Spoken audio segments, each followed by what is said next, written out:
Bonsoir à tous. Je suis Bertrand Buchelter, je suis le directeur de l'Institut français du Royaume-Uni. Je suis très heureux avec toute l'équipe, avec en particulier Mathias Rambaud qui coordonne le programme de toute cette semaine, de ce festival de littérature Beyond Words, de vous accueillir pour cette soirée exceptionnelle. I will switch to English now because tonight we will speak English.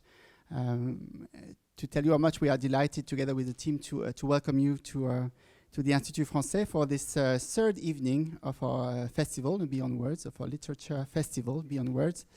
And tonight we will be focusing on Proust, and together with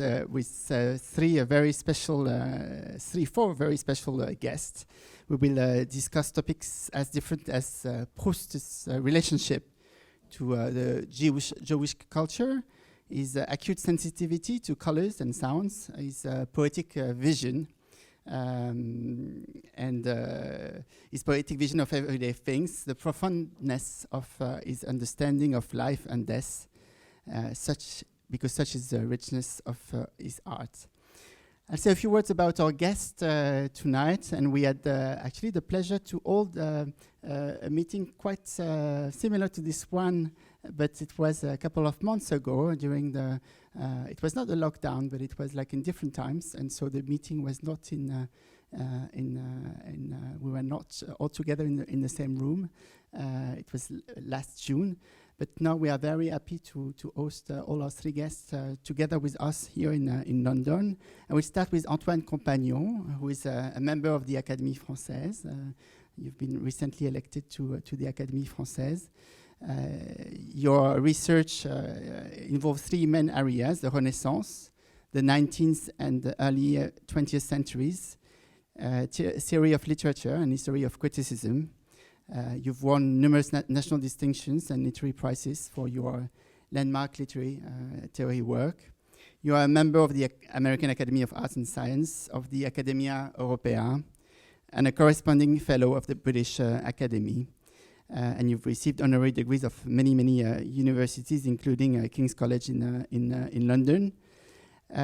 Your latest book, Proust du côté juif, was published in French by Gallimard in 2022. Your last book has just been published today, has been made available today, and était avec Collège, and it is available downstairs. Together with your many other books. Christopher Prendergast, you're an emeritus professor in French as well as a fellow of the British Academy, and you specialize in 19th and 20th century French literature and cultural history. You are the general editor of the Penguin reissues of Proust's work, published in 2002, and you won the Gapper Prize for your book, Proust the Skeptic, published by Princeton. Your latest work, Living and Dying with Marcel Proust, was published by Europa Edition in 2022.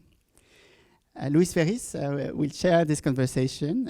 Louise Ferris is a PhD student at the University of Oxford, and her research explores the relationship between Marcel Proust, In Search of Lost Time, in the light of Jacques Derrida's, Jean-Luc Nancy's, and Catherine Malabou's philosophy. Last but not least, Olivia Ross will join us, and she's a British actress born in Paris. She started a career at the Shakespeare's Globe Theatre and has since performed in award-winning shows such as Killing Eve and War and Peace, and she will read for us tonight excerpts from Le Temps Retrouvé during the conversation. The books that I mentioned from Antoine Compagnon and Christopher Prendergast are available downstairs, and you agreed that for those who would like to have them signed after the conversation. Without further ado, and thank you very much for your attendance today, I leave the floor now to Louise. Thank you very much. Thank you.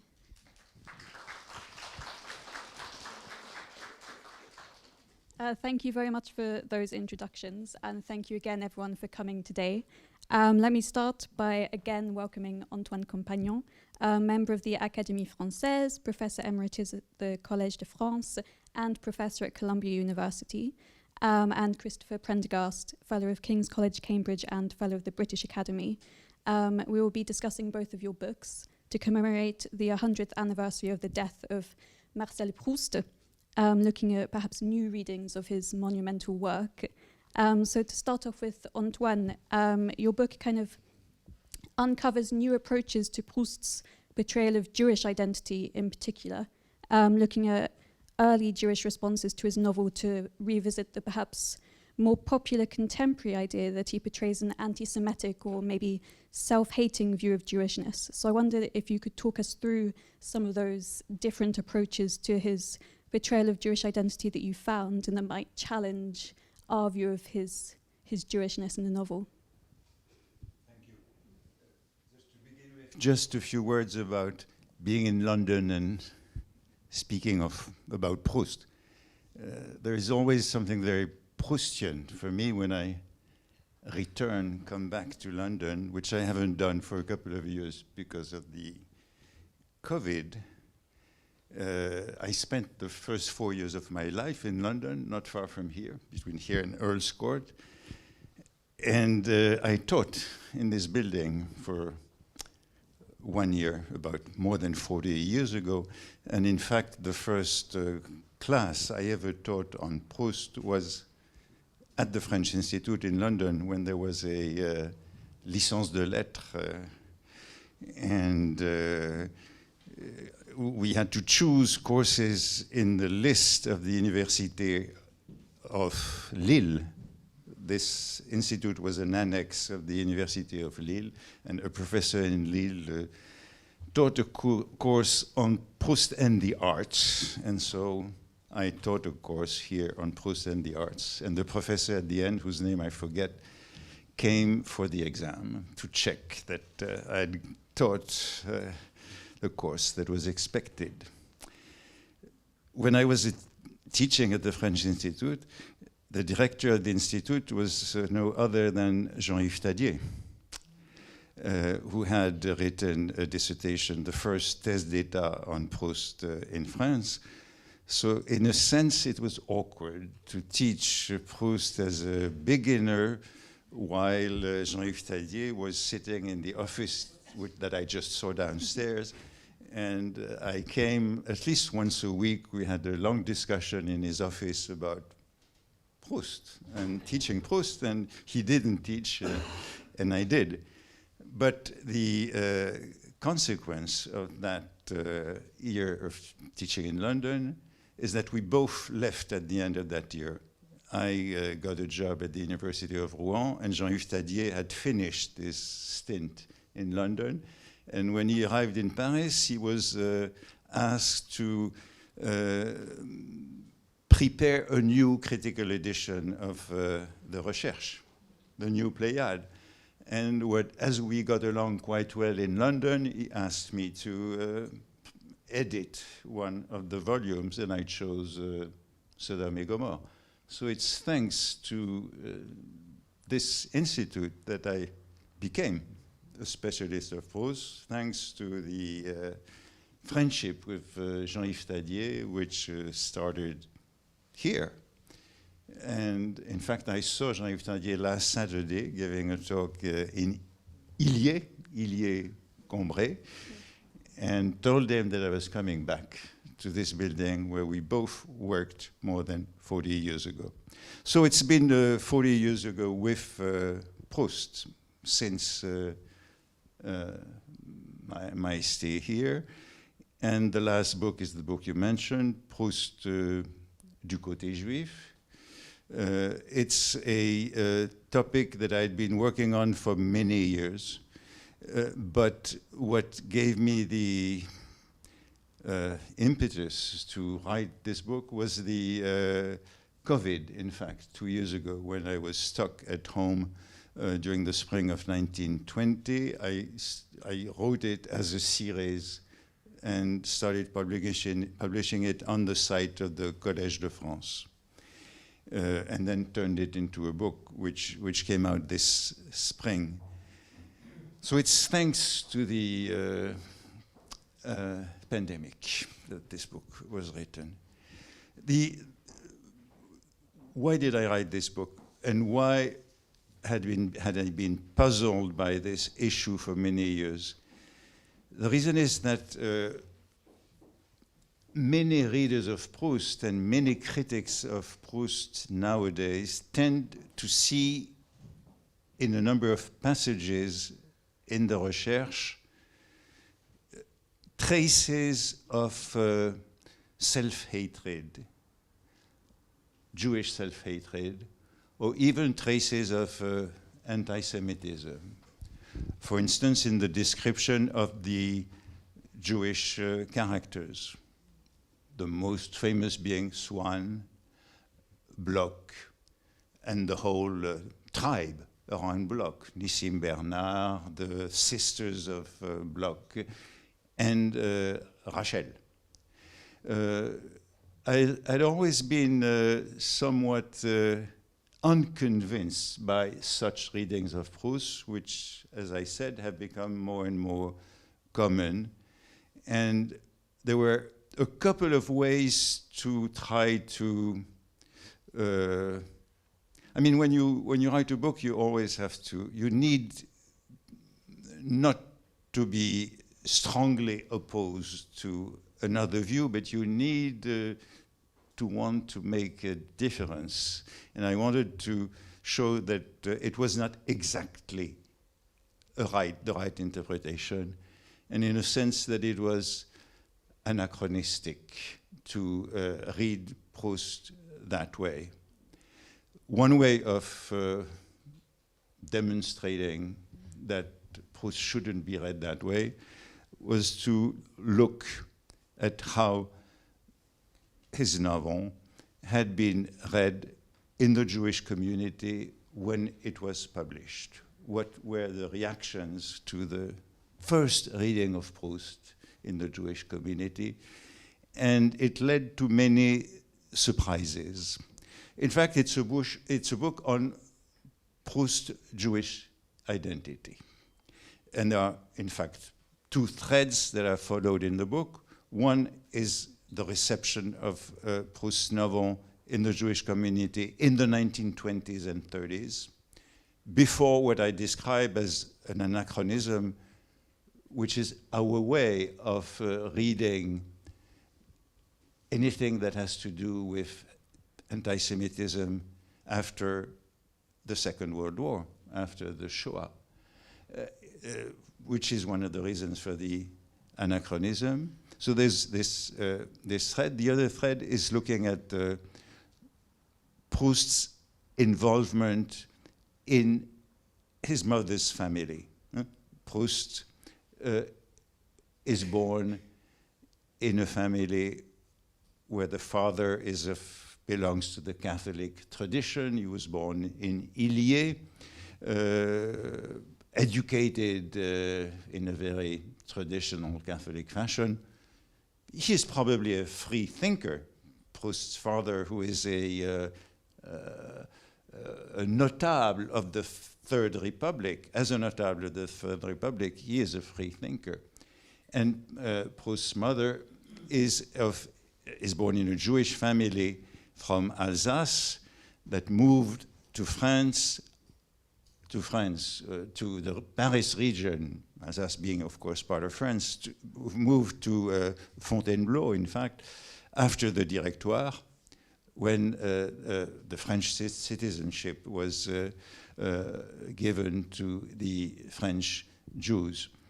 And Proust is the fourth generation of that family. So the two threads that I follow in this book are, one, the reception in the Jewish community, and two, Proust's involvement in this important, major Parisian Jewish family of the 19th century through 4 generations. And Proust's family on his mother's side, the Veil, is a typical example of assimilation throughout the 19th century in France.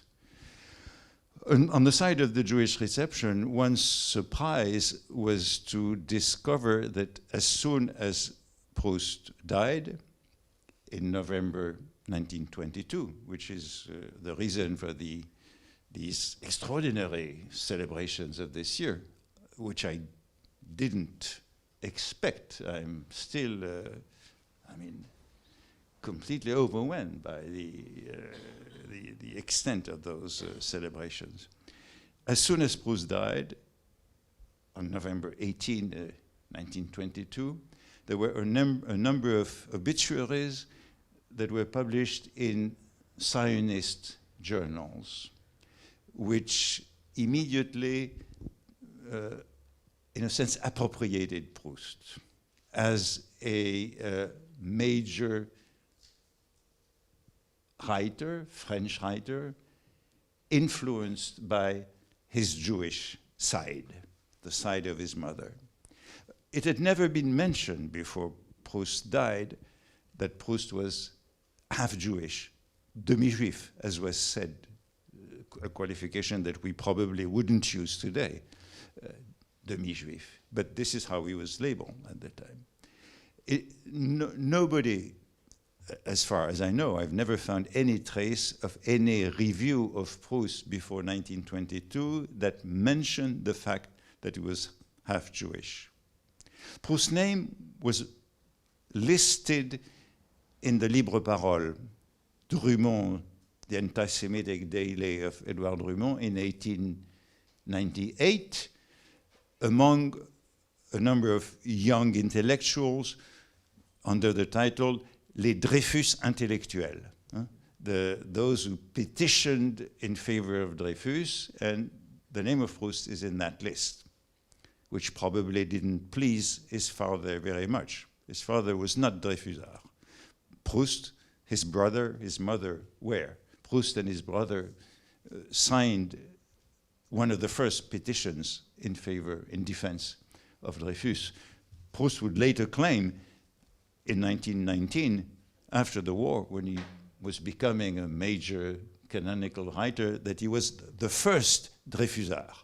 It is an exaggeration, of course, but not that much.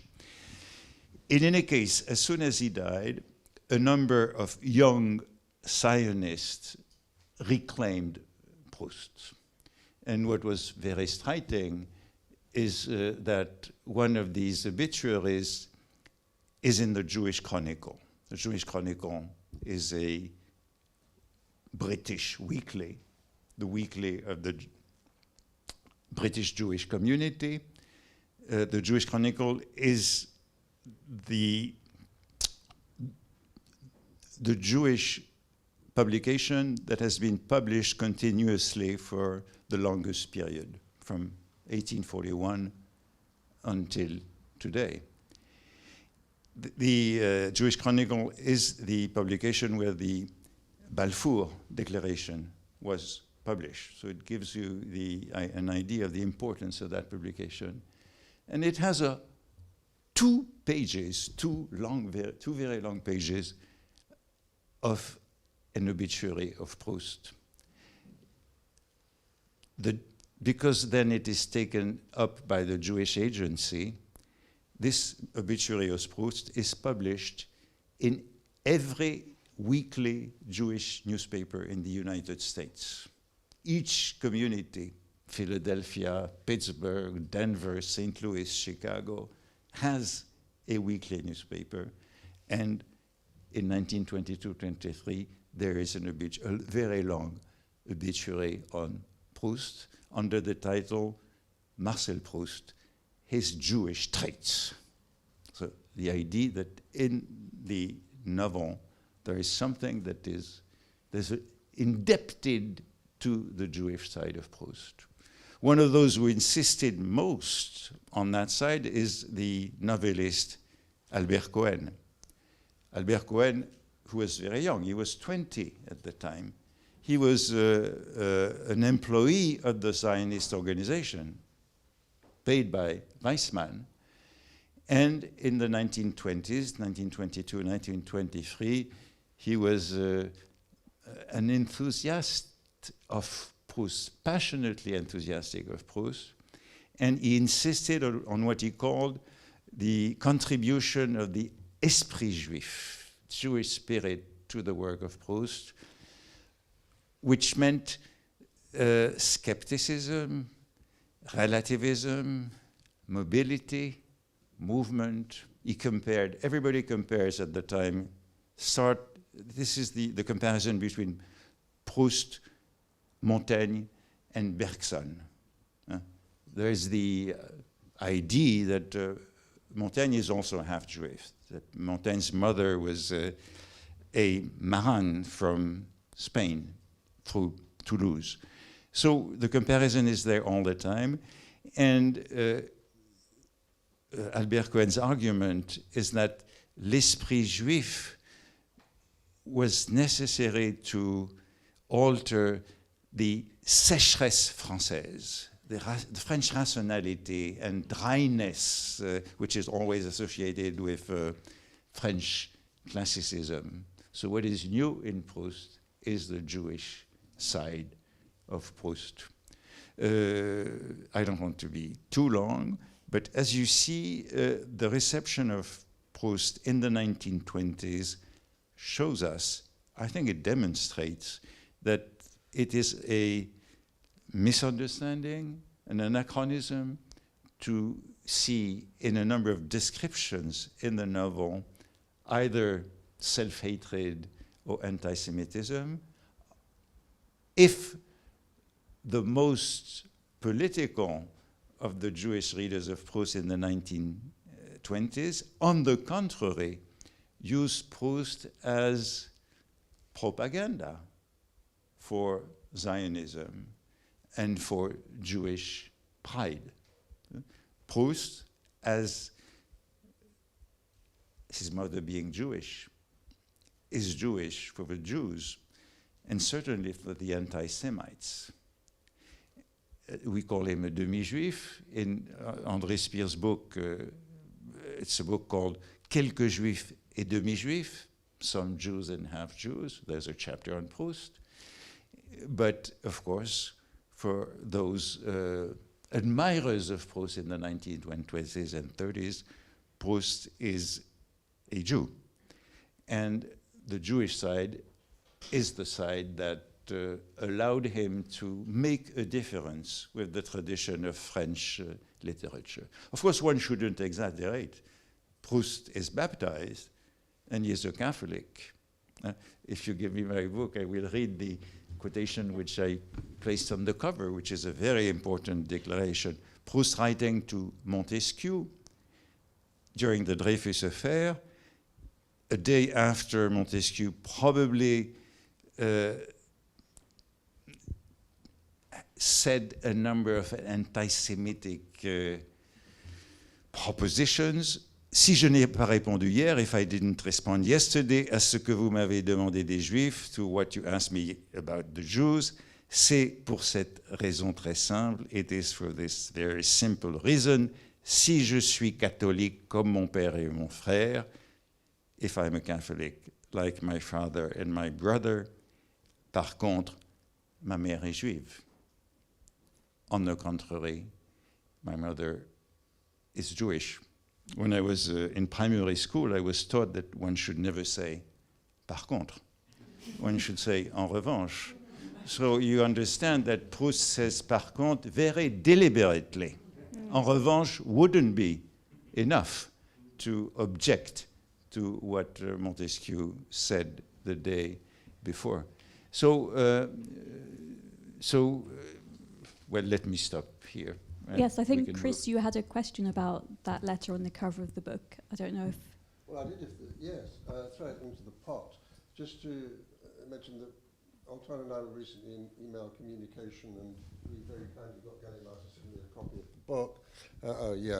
I don't know if this is necessary. Anyway, I was flicking through the book on initial reception, and I was looking for something. I was looking for the letter, a quotation from the letter that Antoine has just mentioned, and I emailed Antoine to say, I cannot find it anywhere in the book. And he then promptly replied to say, you haven't looked at the cover, which I then promptly did, and read what Antoine has just read out, and with which I was already familiar, but I still have a question. It's a question for Antoine, and I don't know if there's time to debate it this evening because there are other topics we want to go on to discuss.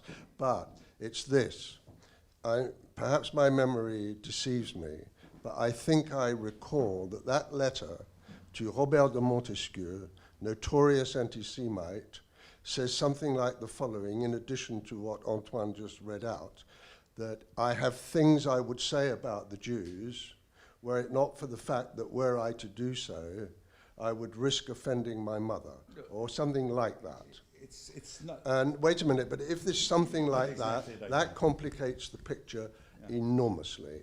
And if what I've just summarized is roughly correct, if it's a roughly correct summary of what Proust wrote to Montesquieu, there are further issues here to discuss, but it would take all night. Yeah, no, it's an exaggerated summary. Proust is, this is 1896, Proust is 25, Montesquieu is an aristocrat, writer, twice his age, and who has an authoritative position in French society, and Proust is very prudent and polite with Montesquieu, and the interpretation of the sentence that you gave, the paraphrase that you made, is also an exaggeration. He says, if I could say a number of things about the Jews, I might speak, but he doesn't say, we have absolutely no idea of what it could be, and we have the novel to see what he has to say about the Jews. So this is, again, I think, an overinterpretation.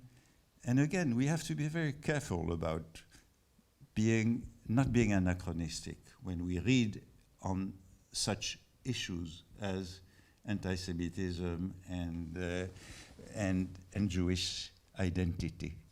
So in this book, I'm trying to show that Proust is certainly wary, but that Proust is very conscious of his Jewish heritage, even though the Catholic dimension of the novel is massive. So we shouldn't overinterpret in any sense. Trying to show the Jewish presence certainly doesn't exclude the fact that any reader of Combray knows that it is taking place mainly in the Mois de Marie, that many readers of Combray, one of the first readers, a friend of Proust, Jeanne Pouquet, wrote to him after reading Combray that she had exactly the same experience as Proust or the narrator at the time of her first communion. And Proust very politely responded, I might be wrong, but I don't think there is a first communion in my book. What had she interpreted as a first communion? The Madeleine? The Pain Béni? But it shows us how the Combray is so much infused with Catholicism that friends of Proust, not to speak of other more distant readers, could read it, could make such misunderstandings in their reading of the novel. So it's a very Catholic novel, but well, that is a highly debatable proposition. À la recherche du temps perdu is a very Catholic novel, and I think we're going to have to go down the pub afterwards on that one. Antoine, unfortunately, I have to get back to Cambridge. The only point I wanted to make is that the letter, if you use that letter that I incredibly missed because it was staring me in the face on the front cover, that letter does raise issues to do with sensitivity, sensitive relation to the question of Proust and anti-Semitism. I'm not in any way remotely suggesting that Proust was a self-hating Jew or an anti-Semite. It's just that there is a moment in that letter that is troubling. Perhaps we should leave it there. Yes, I We think go on that note, on this one. leaving the rest to the pub later on, Yeah. I think we might kind of have a break now for a reading from Olivia Ross to take us to something slightly different. So this passage is from Le Temps retrouvé.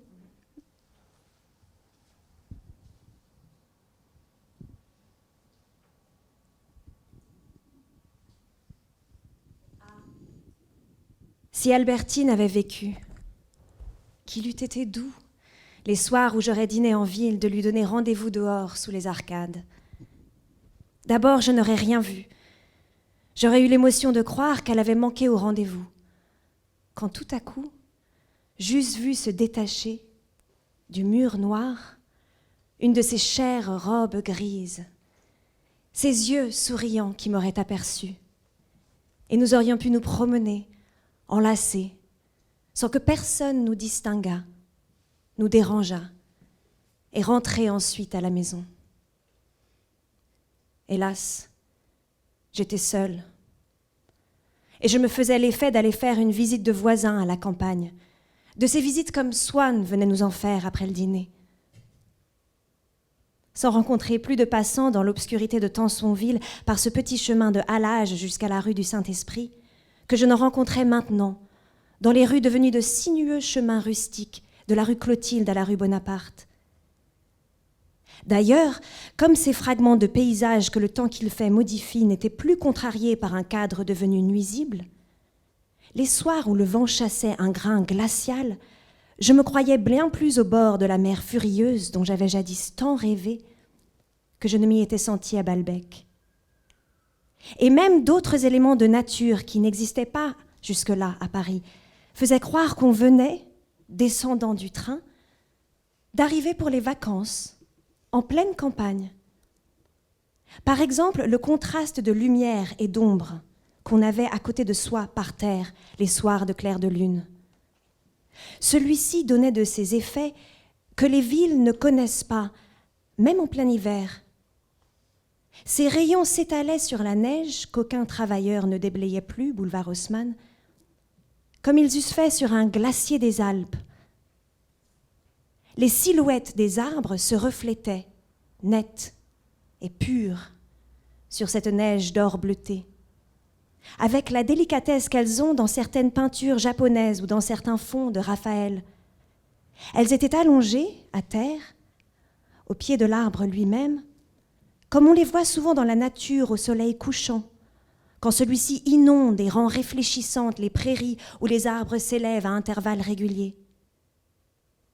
Mais, par un raffinement d'une délicatesse délicieuse, sur la prairie sur laquelle se développaient ces ombres d'arbres légères comme des âmes, était une prairie paradisiaque, non pas verte, mais d'un blanc si éclatant, à cause du clair de lune qui rayonnait sur la neige de jade, qu'on aurait dit que cette prairie était tissée seulement avec des pétales de poiriers en fleurs.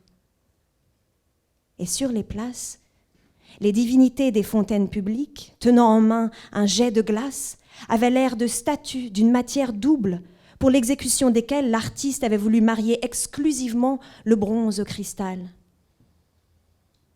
Par ces jours exceptionnels, toutes les maisons étaient noires. Mais au printemps, au contraire, parfois, de temps à autre, bravant les règlements de la police, un hôtel particulier, ou seulement un étage d'un hôtel, ou seulement une chambre d'un étage, n'ayant pas fermé ses volets, apparaissait, ayant l'air de se soutenir toute seule sur d'impalpables ténèbres, comme une projection purement lumineuse, comme une apparition sans consistance. Et la femme, qu'en levant les yeux bien haut on distinguait dans cette pénombre dorée, prenait, dans cette nuit où l'on était perdu et où elle-même semblait recluse, le charme mystérieux et voilé d'une vision d'Orient.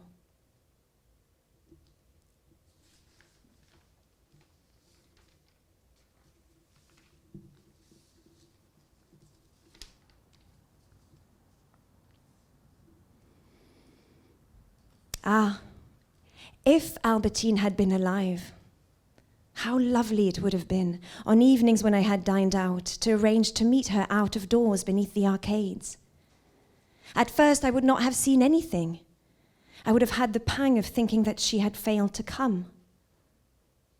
Then suddenly, I would have seen one of her cherished grey dresses take shape against the black wall, seen her smiling eyes, which had already noticed me, and we would have been able to walk along with our arms around each other, without anybody recognizing us or disturbing us, and then go back home. But alas, I was alone. And I felt as if I were going to pay a visit to a neighbor in the country, like the visit Swann used to pay us after dinner, encountering no more people in the darkness of Tansonville along the narrow towpath as far as the Rue du Saint-Esprit than I now met in the streets, which had become like winding country lanes between Sainte-Clotilde and Rue Bonaparte. Moreover, since those remembered fragments of landscape borne to me by the changing weather were no longer thwarted by my surroundings, which had become invisible, on evenings when the wind was chasing a glacial squall, I had a much more powerful sense of being beside that angry sea I had once dreamt so much about than I ever felt at Balbec. And other features of nature, too, previously non-existent in Paris, could make one imagine that, climbing down from a train, one had just arrived for a holiday deep in the countryside. For instance, the contrast of light and shadow that lay all around on moonlit evenings. The moonlight created effects that are normally unknown in the city, even in the middle of winter. Its beams spreading across the snow on the Boulevard Haussmann, that there was nobody now to shovel away, just as they might have done on a glacier in the Alps.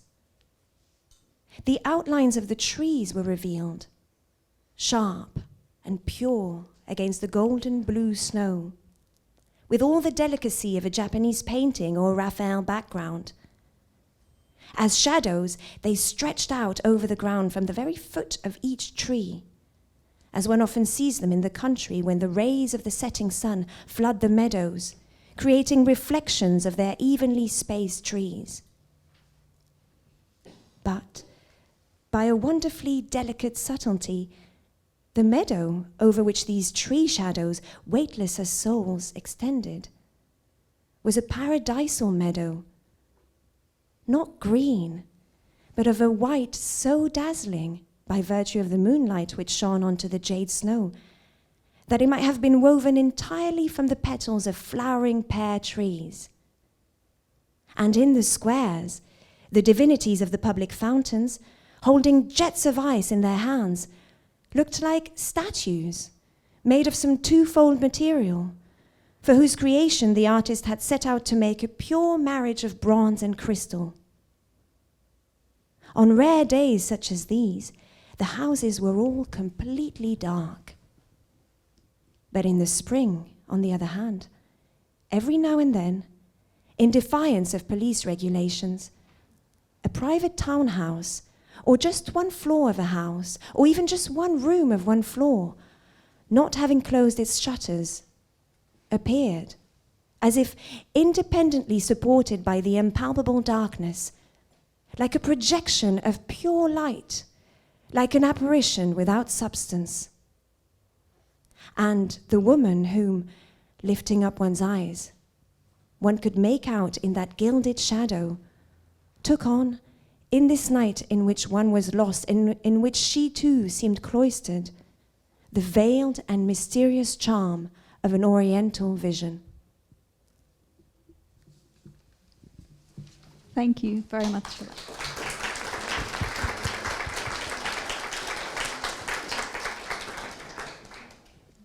Thank you very much for that reading. I think, Chris, that kind of brings us to your book that we haven't talked about yet. You might want to comment on the passage itself, but I think as it talks about imagining Albertine to still be alive and is set during wartime, that kind of also brings us to the central theme of death in the novel that you talk about quite a bit in your book, as well as the idea of what might have been. So I wondered if you could talk us through those themes and for you. Yeah, as quickly as I can. You just hit me with a double whammy. I mean, if you ask me to talk about the Proustian what if, I'm sorry, can you hear me? No, I'm sorry. Just saying that, quasi-complaining that I've been hit with a double whammy, to summarize in a few minutes, both the theme of the Proustian what if and the grand theme of death in the Recherche. But I'll start with the former, since it connects, although the latter does as well, but the former connects very directly with the passage that's just been read out.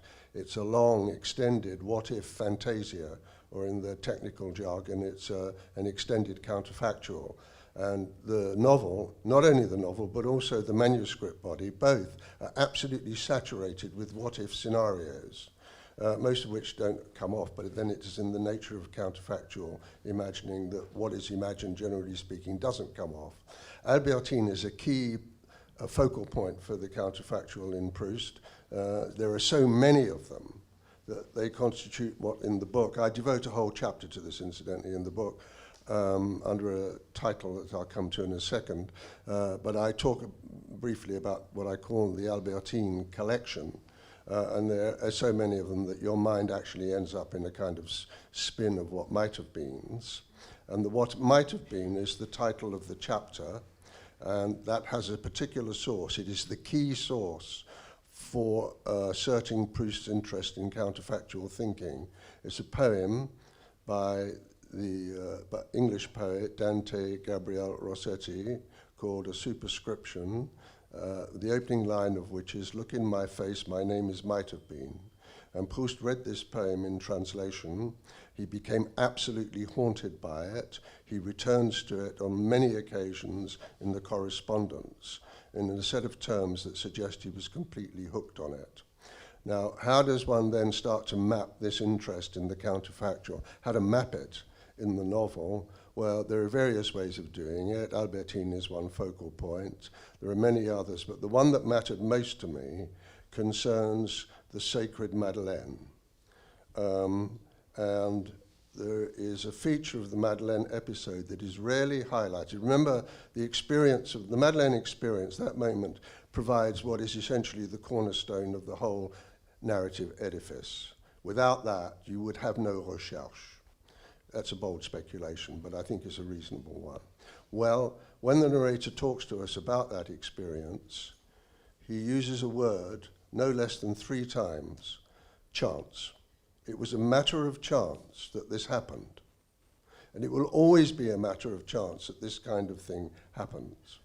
Now, if you think hard about the logic of that, it leads you inexorably to the following conclusion, that this famous quasi-sacral episode might never have happened. Proust is sketching a scenario in which it might never have happened. And what are the consequences and the implications of that episode not happening?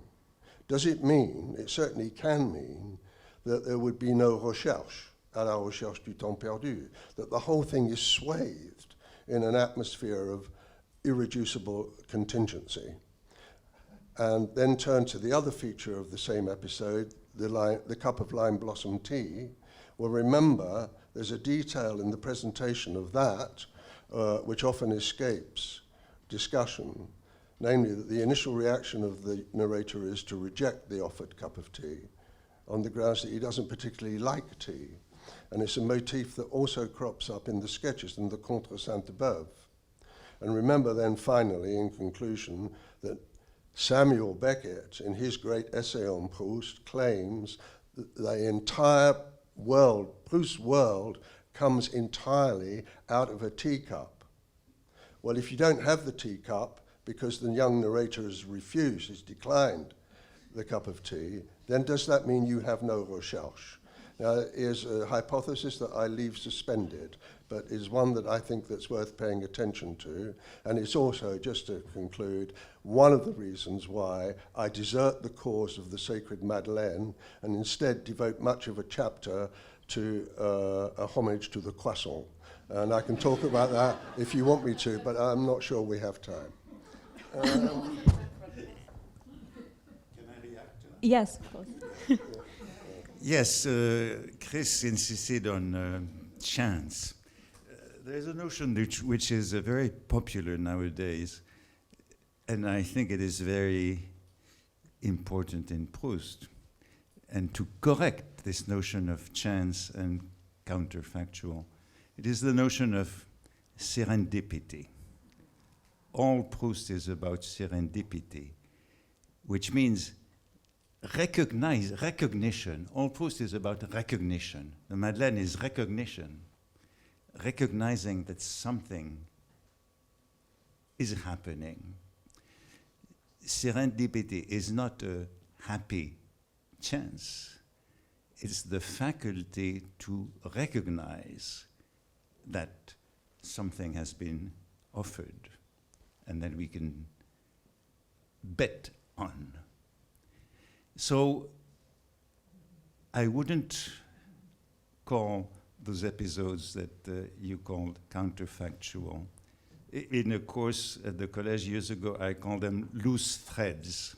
The recherche is full of loose threads, suggestions that are not pursued. Because Proust is fundamentally an experimentalist.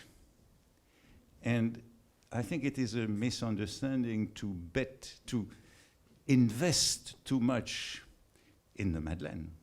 I agree with you on that. The Madeleine is a theory that is necessary for Proust, building this huge arc of the recherche from Combray to the Temps Retrouvé, from the Madeleine to the pavement of the courtyard of the Guermantes, etc., the epiphanies of the Temps Retrouvé. But Proust is more an experimentalist than a theoretician. A minimal theory is necessary, which is involuntary memory, but within this frame, Proust constantly experiments. You know the opposition that Isaiah Berlin suggested between the hedgehog and the fox. Isaiah Berlin, characterizes Proust as a hedgehog.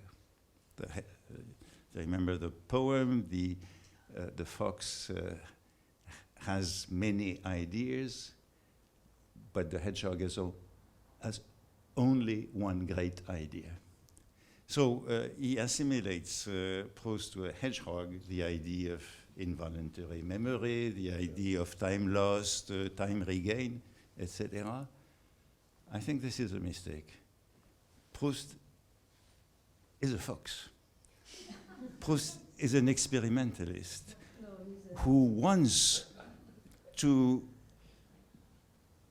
make us think that he is a hedgehog, because then we will be able to read the novel, because then we have something to grasp, a frame, but we shouldn't be framed. We shouldn't be lost. We should remember that Proust is always functioning by trial and error. And this is why there might be inconsistencies, in particular in the posthumous part of the novel.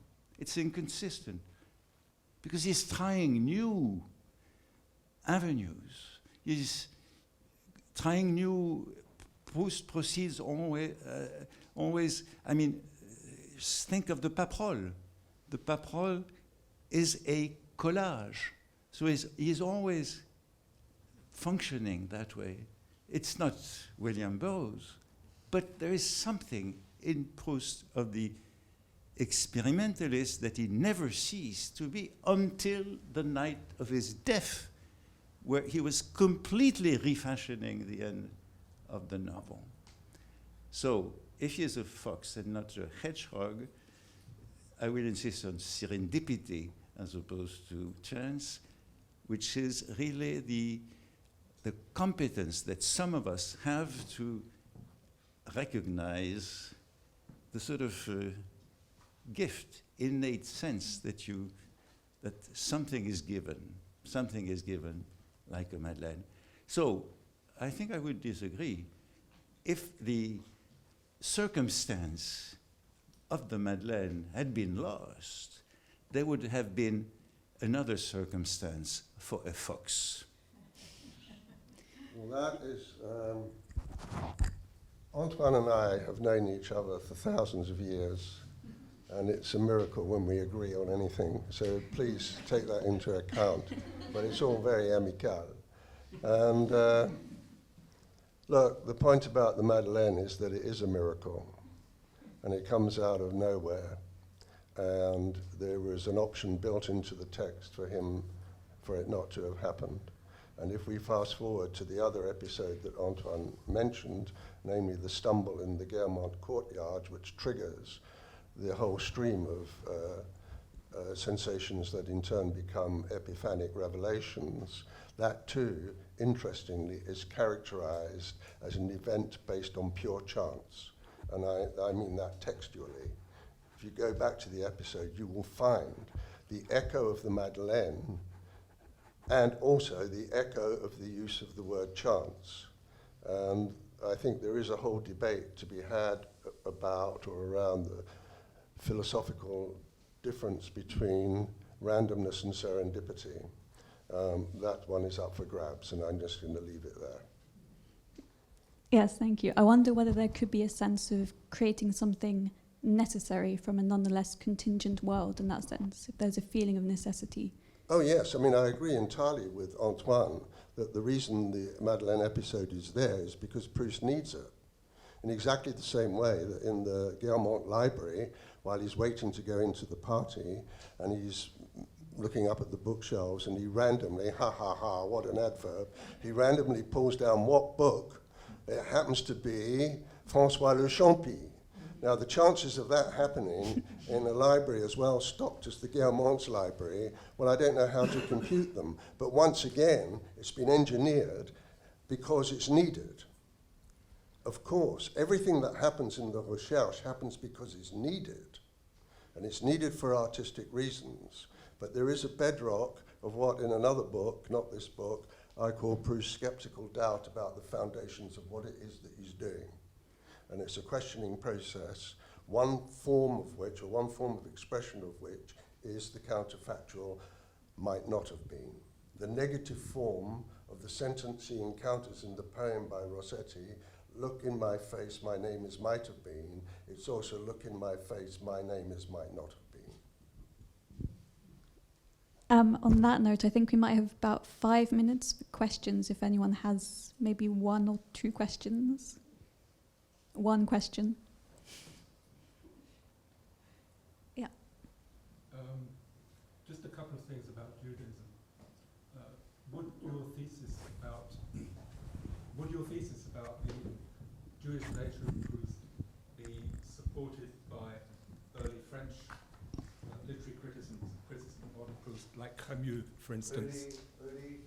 Early French criticism. Camus. Yeah, I mean, there's that a whole chapter on Camus. Yeah, because that book is extremely interesting and would fully support your thesis, I would have thought. Yes. And Benjamin Camus. Yeah. Benjamin Camus is a major French critic of the NRF. He's not a Zionist. His first article. Microphone. His first. He writes an article on the French Jewish literature in the early 1920s, a little after Proust's death, and then he writes a book on Proust, and he gives a lecture on Proust et les Juifs, as everybody does. In those 1920s, it's probably 1925 is his lecture on Proust et les Juifs, and he moves from his first article is skeptical about the Jewish side of Proust and the relevance of a Jewish reading of Proust. And in the book that he publishes later, he has, let's say, the moderate thesis about those who deny any influence of a Jewish side, and those on the other side who will say that Proust's writing, Proust's style is rabbinical.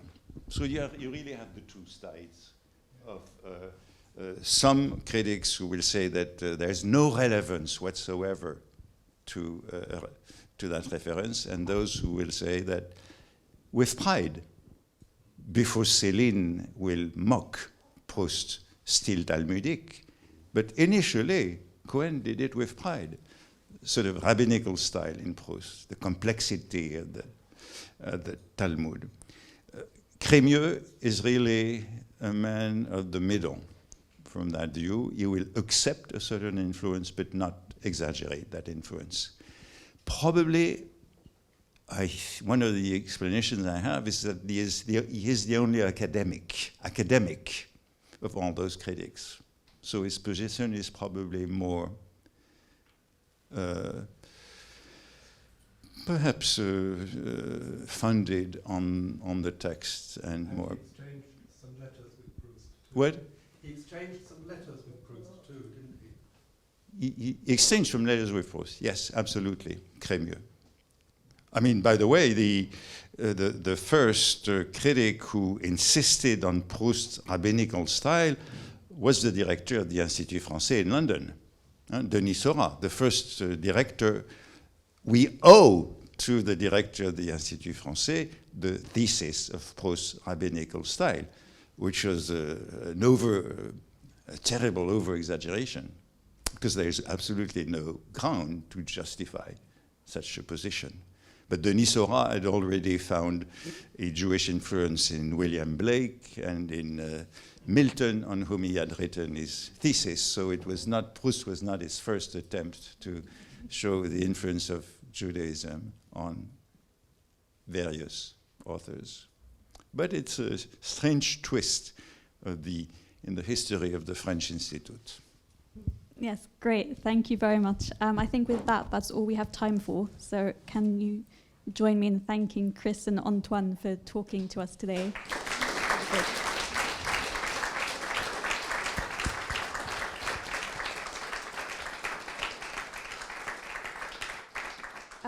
Thank you, Olivia, as well, for your excellent readings that were really great.